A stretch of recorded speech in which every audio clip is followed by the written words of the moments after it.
Hello dear student, स्वागत है आपका द नर्व अकेडमी में। पिछली क्लास में हमने मानव पाचन तंत्र की संरचना को समझा था। हमने जाना था कि पाचन तंत्र में कौन कौन से ऑर्गन कार्य करते हैं। आज हम उन्हीं ऑर्गन्स के बारे में जानेंगे कि वो कैसे फंक्शन करते हैं और किस तरह से पाचन तंत्र में हमारी मदद करते हैं। इस स्ट्रक्चर को जो दिखाई दे रहा है, इसको हमने पिछली क्लास में अच्छे से समझा था और हमने इसके बारे में अच्छे से हर एक चीज़ को समझा था। आज हम इसके आगे का जानेंगे।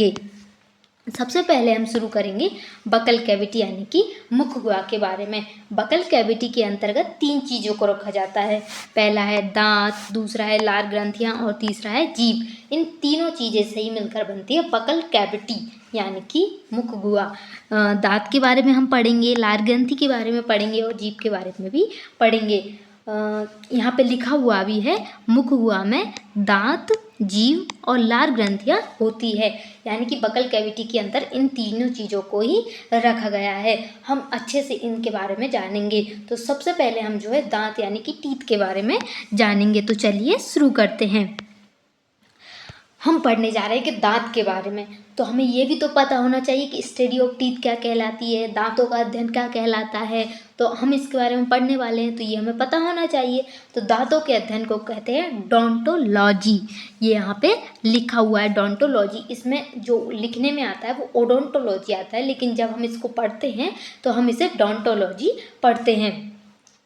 सबसे पहले हम शुरू करेंगे, हम जानेंगे जो आपको विजिबल होता है, आपका जो दांत दिखाई देता है उसके पार्ट को हम जानेंगे। तो ये रही आपकी प्यारी सी स्माइल और ये रहा, हमने निकाल लिया आपका एक प्यारा सा टीथ। इसमें जो है 3 भाग होते हैं। हमारा जो दांत है उसके 3 भाग होते हैं, लेकिन हमको जो आप जब देखेंगे अपने दांत को तो आपको जो सबसे ऊपर वाला जो दिखाई देता है, जो पार्ट आपको दिखाई दे रहा है, उसको कहा जाता है क्राउन यानी कि शिखर। इसके बाद जो बीच वाला पार्ट है उसको कहा जाता है नेक। और जो अंदर धंसा हुआ है, जबड़े के अंदर जो धंसा हुआ है, जो दिखाई नहीं देता है, इनविजिबल है, उसको कहा जाता है रूट यानी कि जड़। ये 3 पार्ट से ही मिलकर आपका दांत बना है। तो आपको समझ आए ना, क्राउन, नेक और रूट, तीनों चीज़ें हमने जानी। अब यदि आपके जो आपका दांत है उसको हम बीच में से यहाँ से हम काटें तो हमको कैसा दिखाई देता, वो हमको इस तरह का दिखाई देगा। इस पिक्चर से हम अंदर के, जैसे हमारा दांत है वो अंदर कैसे दिखाई देता है वो हम जानेंगे। तो सबसे पहले जो हमारे दांत का सबसे ऊपरी हिस्सा होता है उसको हम कहते हैं इनेमल। इनेमल के बारे में जाने तो इनेमल दांतों की सबसे ऊपरी सतह को इनेमल कहते हैं। यहाँ पे लिखा हुआ भी है, जो हमारे शरीर का सबसे कठोर भाग है। यानी कि जो इनेमल है ना, वो हमारे शरीर, आपसे एग्जाम में पूछा जा सकता है कि हमारे शरीर का सबसे कठोर भाग कौन सा है। और बेसिक भी आपको पता होना चाहिए कि हमारे शरीर में ऐसा कौन सा भाग है जो सबसे ज़्यादा कठोर है। तो वो है इनेमल, जो कैल्शियम कार्बोनेट और कैल्शियम फॉस्फेट का बना होता है। इसके बाद जो लेयर है उसको कहा जाता है डेंटिन। ये जो आपको येलो वाली जो दिखाई दे रही है इसको कहा जाता है डेंटिन। इसके बाद जो अंदर आपको दिखाई दे रहा होगा ब्लड वेसल्स यानी कि रक्त वाहिका। तो अब दांत में इनका क्या काम है, ब्लड वेसल्स का क्या काम है दांत में। तो दांत को भी ज़रूरत होती है, जैसे हमको प्रोटीन, एनर्जी सबकी ज़रूरत होती है, वैसे ही हमारे दांत को भी किसकी ज़रूरत होती है, कैल्शियम की ज़रूरत होती है। यहाँ पे जैसे हमने जाना इलेमन में होता है कैल्शियम कार्बोनेट होता है, कैल्शियम फॉस्फेट होता है। तो ये हमें कहाँ से मिलता है, तो हमें ब्लड वेसल से मिलता है। हमने जाना था कि जो ब्लड होता है वो शरीर के हर जगह जाता है, हर एक कोने में ब्लड, यानी कि हर चीज़, यदि कोई चीज़ हमको अंदर हर जगह पहुंचाना है तो वो जाती है ब्लड के माध्यम से। तो वैसे ही हमारे जो दांत है उसमें भी कैल्शियम पहुंचता है ब्लड यानी कि ब्लड वेसल्स, रक्त वाहिकाओं के माध्यम से। अब जानते हैं दांतों की संख्या, कितनी संख्या होती है। जो बच्चे होते हैं, चिल्ड्रन, उनमें जो दांत होते हैं उनकी संख्या होती है 20। वहीं हम बात करें अडल्ट यानी कि वयस्क की, तो हमारे दांत होते हैं 32। अभी आप गिनने मत लग जाना, आप बाद में गिनना जब आपकी क्लास ख़त्म हो जाए उसके बाद। तो आज हम इन 32 और 20 दोनों के बारे में बढ़िया से जानेंगे, समझेंगे। आगे ये देखिए, आपको बढ़िया डायग्राम से बताया गया है, जहाँ पे आपको कोई दिक्कत नहीं आने वाली है। आप अच्छे से दांतों के बारे में समझेंगे और अपने एग्ज़ाम में भी बढ़िया सा करके आएंगे।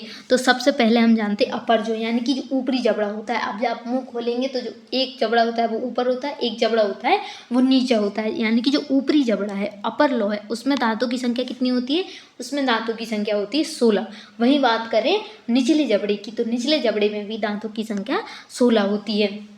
तो आज हम इन 32 के 32 दांतों के बारे में अच्छे से अध्ययन करने वाले हैं, जानने वाले हैं, पढ़ने वाले हैं। तो जो हम यदि हम जाने तो 16 ऊपर है, 16 नीचे है, तो क्या हमें दोनों पढ़ने की आवश्यकता है? क्योंकि 16 जो ऊपर है और 16 जो नीचे है वो समान है, यानी कि यदि इसका नाम सेम है तो इसका नाम भी सेम ही रहेगा। तो हमें क्या ऊपर के दांत पढ़ने की ज़रूरत है? हमको सिर्फ 16 दांत की पढ़ने की ज़रूरत है, चाहे हम ऊपर के पढ़ लें या नीचे के पढ़ लें। अब मानो हम पढ़ रहे हैं नीचे के दांत के बारे में, हमने नीचे के 16 दांत को सिलेक्ट किया, तो अब इनमें भी 8 दांत इधर है, 8 दांत इधर है, जो 8 इधर है वही 8 इधर है। तो हमको ना 16 पढ़ने की ज़रूरत है ऊपर के, ना नीचे के 16 पढ़ने की ज़रूरत है। हम सिर्फ 8 दांतों के बारे में पढ़ेंगे। उस 8 से ही आपको इधर के और ऊपर के सारा समझ आ जाएगा। आपको नीचे का समझ आया तो ऊपर का भी सेम वैसा के वैसा ही रहने वाला है। तो यहाँ पे देखिए, मैंने आपको इन 8 दांतों को अच्छे से डायग्राम के माध्यम से बता रखा है। सबसे पहले आप दांत एकदम बीच में उंगली रखिए, आपके जो दांत है उसमें एकदम बीच में उंगली फंसाइए। इसके बाद आप या तो राइट में देखिए या लेफ्ट में देखिए, आपको 8 दांत इधर मिलेंगे, 8 दांत इधर मिलेंगे। तो हम इन्हीं 8 दांतों के बारे में पढ़ने वाले। सबसे पहले स्टार्टिंग में जो 2 दांत होते हैं, ये और ये, तो इनको कहा जाता है इंसीजर, यानी कि कृंतक। तो ये क्या है? इनकी संख्या कितनी होती है? 2 होती है। जो 2 मैंने बताया वो एक पार्ट में बताया, ऐसे ही आपको 4 पार्ट में करना है। यानी कि यदि हम देखें कि कृंतक यानी कि इंसीजर टोटल कितने होते हैं, तो इसमें 4 × 2 करेंगे तो 8 होते हैं। यानी कि आपको जो संख्या बताई जा रही है वो पहले पार्ट की बताई जा रही है। आपको इसमें 4 पार्ट हैं। हमने यहाँ पे समझा ना कि हमने एक पार्ट को निकाला ऊपर नीचे, हमने 16 को नहीं पढ़ा, हमने 8 को पढ़ा। तो वैसे ही इसके बाद आते हैं, जो इसके बाद कृंतक के बाद जो दांत है एक, उसको कहा जाता है कैनाइन यानी कि रत्नक। यानी कि रत्नक की संख्या कितनी है? 1 है। इसके बाद आता है प्रीमोलार, जिन्हें कहा जाता है अग्र चवर्णक, इनकी संख्या भी 2 है। इसके बाद लास्ट में जो बचते हैं उनको कहा जाता है मोलार यानी कि चवर्णक, इनकी संख्या होती है 3। जैसे मैंने आपको बताया कि हमने पूरा सेक्शन है उसमें से 8 दांत को निकाला, तो वैसे ही टीथ फार्मूला बना, एक टीथ फार्मूला बना जिसमें 2 1 2 3 ऊपर है, 2 1 2 3 नीचे है, यानी कि अपर जॉ और लोअर जॉ के आधार पर बना। यदि हम इसमें 4 से करेंगे तो हमें टोटल संख्या जो है, इंसीजर हो, कैनियन हो, प्रीमोलर, मोलर, सभी की संख्या मिल जाएगी। तो ये फॉर्मूला आपको अच्छे से याद करके रखना है, जिसमें आपको कन्फ्यूज़न नहीं होगा और जो दांत है वो आसानी से समझ आ जाएंगे। मैंने आपको अच्छे से एक्सप्लेन करा, आई होप आपको अच्छे से समझ आया होगा। चलिए आगे जानते हैं, आगे क्या है? तो आगे है बच्चों के दांत, यानी कि टीथ जो है वो चाइल्ड के टीथ है, यानी कि शिशु दांत के बारे में हम पढ़ेंगे। तो भाई जैसे हमने अडल्ट का देखा 16 ऊपर थे 16 नीचे थे, वैसे हम देखेंगे चाइल्ड यानी कि शिशु। इनमें जो है हमने टोटल कितने दांत देखे थे? टोटल देखे थे 20। तो इसमें ऊपर जो है 10 होते हैं और नीचे ही 10 होते हैं। तो क्या अब हम ऊपर के 10 पढ़ लें या नीचे के 10 पढ़ लें? समान रहेंगे ना। जैसे हमने अडल्ट का देखा, ऊपर हमने 16 थे, नीचे भी 16 थे, तो हमने 8 दांत को अलग निकाल के पढ़ा। वैसे ही हम ऊपर का जबड़ा या फिर नीचे का जबड़ा एक को सिलेक्ट कर लेंगे। तो हमने नीचे या ऊपर कोई भी मान लीजिए, हमने जानने का हमने नीचे वाला सिलेक्ट ही किया। अब इसमें कितने दांत है? इसमें 10। तो क्या हम 10 के 10 को पढ़ेंगे? नहीं, इधर 5 है और इधर 5 है, तो हम या तो इधर के 5 पढ़ लें या इधर के 5 पढ़ लें, जिससे आपके 10 दांत इधर 5 इधर 5 दोनों 10 हो जाएंगे और आप इससे सेम टू सेम ऊपर के 10 दांत को भी समझ जाएंगे। तो सब चलिए शुरू करते हैं। यहाँ पे जो शुरू के जो दांत है इनको कहा जाता है कृंतक यानी कि इंसीजर। वहीं इसके बाद वाला जो दांत है उसको कहा जाता है कैनियन यानी कि रत्नक। इसकी संख्या कितनी है? 1 है। इसके बाद आता है मोलार चवर्णक, इसकी संख्या है 2। अब आप कहेंगे कि मैम इसमें प्रीमोलार तो है ही नहीं, अग्र चवर्णक तो इसमें है ही नहीं। तो जो बच्चे हैं, जो चाइल्ड होते हैं, उनमें प्रीमोलार नहीं पाए जाते हैं, इसलिए तो जो मिसिंग है। हमने देखा ना 20 दांत होते हैं और बड़ों में कितने होते हैं? 36 होते हैं। तो बस वैसे ही इसमें प्रीमोलार नहीं होते हैं। हमने अडल्ट का टीथ फॉर्मूला देखा, वैसे ही चाइल्ड का भी टीथ फॉर्मूला है। यहाँ पे ये कितना है 2102। आपको ये फॉर्मूला भी याद करके चलना है। आगे जानेंगे, आगे है कि किस दांत का क्या काम होता है। हमने दांतों को अच्छे से जाना कि कौन सा दांत कहाँ पाया जाता है, और चारों सेक्शन में हमने एक सेक्शन को अच्छे से कवर कर लिया। अब हम जानेंगे कार्य क्या होता है दांत का। तो सबसे पहले जो हमारे आगे जो हमने पढ़ा था इंसीजर, आपने देखा था आगे कौन सा इंसीजर होता है, तो इंसीजर, इसे स्माइली टीथ भी कहा जाता है। जो इंसीजर यानी कि कृंतक होते हैं उन्हें स्माइल टीथ भी कहते हैं। ये क्या काम करते हैं, तो ये भोजन को काटने का कार्य करते हैं। आपसे पूछा जा सकता है कि जो कृंतक इंसीजर है वो क्या काम करते हैं, तो वो करते हैं काटने का काम करते हैं। इसके बाद हम जानते हैं रदनक के बारे में। इन्हें नुकीला दांत भी कहते हैं। आप देखिए आपका जो रदनक है दोनों साइड के नुकीले होंगे। जो नुकीले दांत है वही होते हैं कैनाइन यानी कि रदनक। इनकी संख्या कितनी होती है, इनकी संख्या होती है 4। इसका कार्य क्या होता है, चीर फाड़ करना। आपने देखा होगा जो शेर होते हैं, जो शिकारी जानवर होते हैं, उनमें इंसीजर काफ़ी ज़्यादा नुकीले होते हैं, तो वो होते हैं रदनक ही होते हैं। इसके बाद आते हैं प्रीमोलार यानी कि अग्रचवन्नक को। हमने देखा कृंतक काटने का, भोजन को काट दिया किसने, कृंतक ने। इसके बाद उसको चीर फाड़ किसने कर दिया, रदनक ने। इसके बाद आया प्रीमोलर की बारी। अब भोजन कट भी गया, चीर फाड़ भी हो गई छोटे छोटे टुकड़ों में। अब बात आती है पीसने की। तो जो अग्रचवन्नक है प्रीमोलर है वो क्या करते हैं, खाने को पीसने का कार्य करते हैं। इनकी संख्या कितनी होती है, इनकी संख्या होती है 8 होती है। इसके बाद हम बात करते हैं मोलार की। मोलार की संख्या कितनी होती है, 12 होती है। इनका कार्य लार मिलाना और पीसने का होता है। यानी कि प्रीमोलार ने पीसा, थोड़ा बहुत खाना नहीं पीस पाए तो उसको पीसने का काम करता है मोलार, और वहीं इसको लार में मिलाता है। हमने पढ़ा था ना हमारे मुंह में बकल कैविटी में 3 चीज़ पाई जाती है, टीथ, टंग और सलाइवरी ग्लैंड। तो जो सलाइवा है उसमें मिलाने का कार्य कौन करता है, मोलार करता है। और मोलार की संख्या कितनी है, 12 है।